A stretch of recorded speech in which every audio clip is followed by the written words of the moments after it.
ChuckTayyy, bringing you the RETV sports update this week. You can catch me here every Thursday, spitting facts and talking junk like I do best.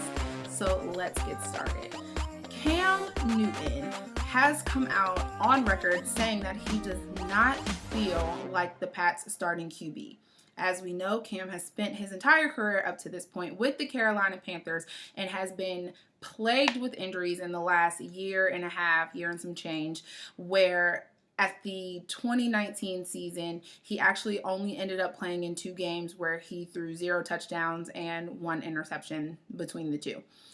So he has big shoes to fill, of course, coming behind Tom Brady, who spent 19 seasons with the Pats, and said that he is taking training camp opportunities and any opportunity that he can to learn from the veteran backup QBs, learn from his other teammates, get insight from coaches and other staff and just everyone so he can fully get acclimated with this team. What sucks is that he doesn't have that preseason to kind of warm up in real game action. So I'm very interested to see what happens as they open their season against the Dolphins on September the 13th. Speaking of Tom Brady, he actually received a buttload of praise from throwing coach Tom House this week, as House tweeted, "Everything looks stopped at release with at Tom Brady. The reason the ball looks like it just snaps out of his hand is every part of his body is going in the same direction and has torqued all of the force into the last part of the chain, the arm. Beautiful." I'm going to tell you guys now that was a grammatically incorrect tweet. I did the best that I could. So, what House ended up saying, of course, in his interview is that he just really loves Brady's mechanics, and subsequently he's fitting quite well and flourishing with the Bucs, who opened their season as well on the 13th against the New Orleans Saints. So it's kind of like, which side of the coin are you going to appreciate more? Of course, like I said, Cam has big shoes to fill. Coming right after Brady left, if he were dead, he wouldn't be lukewarm in the ground yet. So it's going to be very interesting to see both of them come week 1, especially again because neither of them had that preseason real game time action. And we have one quarterback that's kind of struggling, if you will, and then the other quarterback who seems to be flourishing by every stretch of the imagination. So we'll just have to keep a lookout during week 1. So moving on, I'm going to kind of do this backwards for you guys, but it all ties in together, so stay with me. The Milwaukee Brewers and the Cincinnati Reds both decided on Wednesday, about 3 hours before the first inning, that they weren't going to play their game. The Brewers coming off of a slight win against the Reds on Tuesday night, 3-2, after being down 2-0 at the top of the 4th, collectively came and said that because of the tragedy that happened to Jacob Blake, a black man in Kenosha, Wisconsin, which is about 40 miles away from Milwaukee, that they were going to use their platform and take a stance and not play in the game that was scheduled for Wednesday night. At this time, they do have a game scheduled for Thursday night at 8 p.m., and that remains to be seen if they will decide to play that as well. Their decision came a few hours after the Milwaukee Bucks decided that they weren't even going to leave the locker room. In the bubble, they were getting ready to tip off in their first game of their round with the Orlando Magic. And as the Orlando Magic got on the court in the bubble and decided to warm up, Milwaukee just wouldn't do it. They wouldn't come out. As I mentioned, Jacob Blake is a black man that is from Kenosha, Wisconsin, about 40 miles from Milwaukee, and he was shot in his back 7 times by police over the weekend. So it is, guys, this is kind of hard for me, because as a black woman with a black husband and black sons, it is very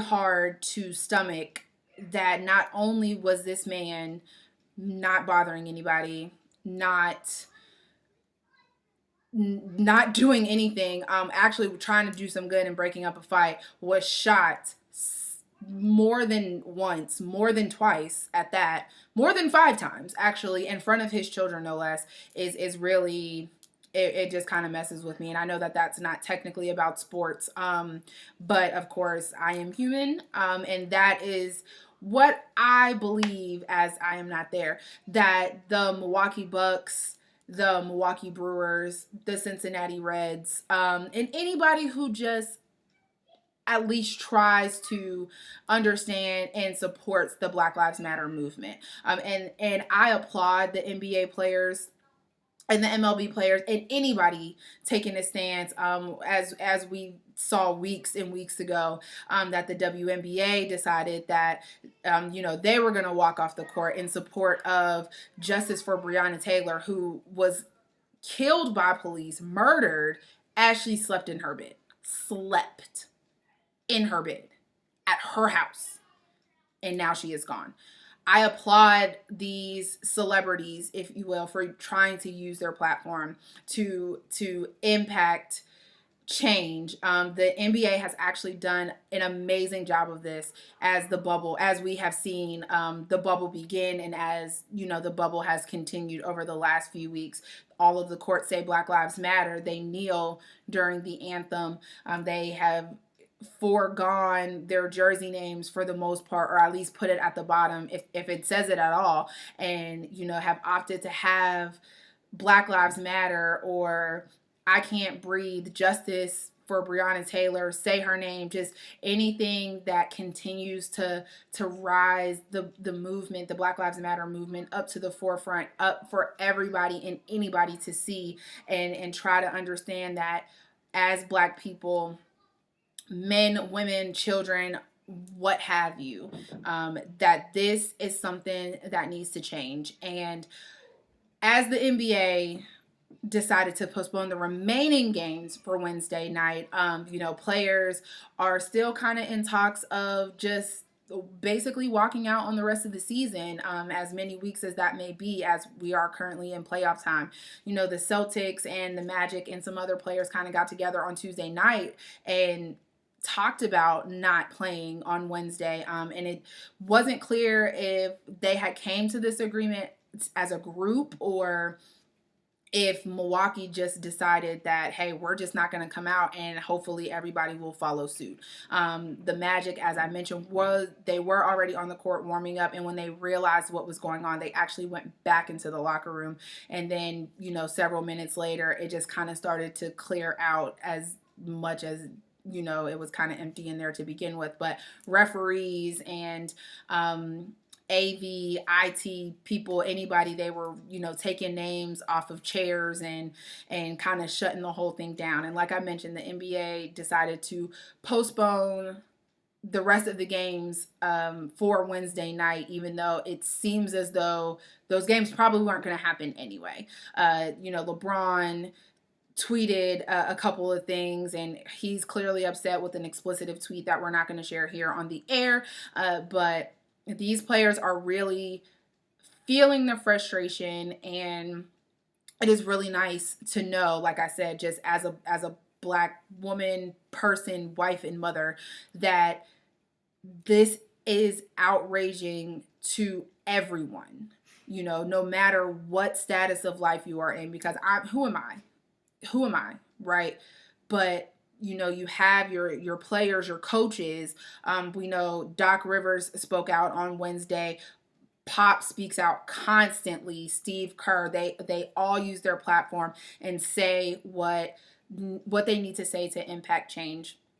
So what remains to be seen at this point is if the NBA will have a season going forward, if the Brewers or any other team in the MLB are going to continue to play their games, and how this is all going to work. Because if your voice is not heard, it is very frustrating. It can be very frustrating. And the Black Lives Matter movement is not to spit on or discount any other race, any other anything. It is simply Black people and allies asking that you treat us, Black people, men, women, children as equals. And that's just it. That's that on that.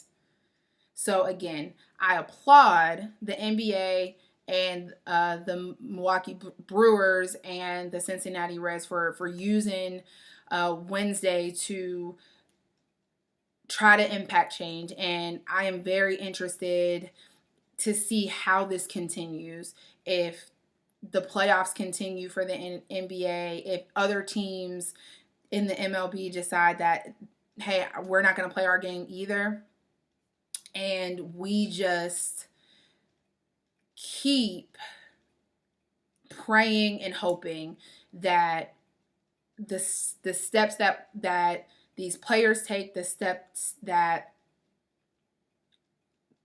us regular folks take, I guess, I don't know what to call us, guys, are going to impact change. But it takes more than one, and it always will. So didn't mean to get all heavy on you guys, but this is me using my platform to try to elicit and impact change. So I appreciate you tuning in. I hope you'll continue to tune in every week. I hope you continue to watch RETV for your news, entertainment, and just your everyday life. So I'm your girl, ChuckTayyy. You can catch me here next Thursday on RETV, talking junk and spitting facts. See you later.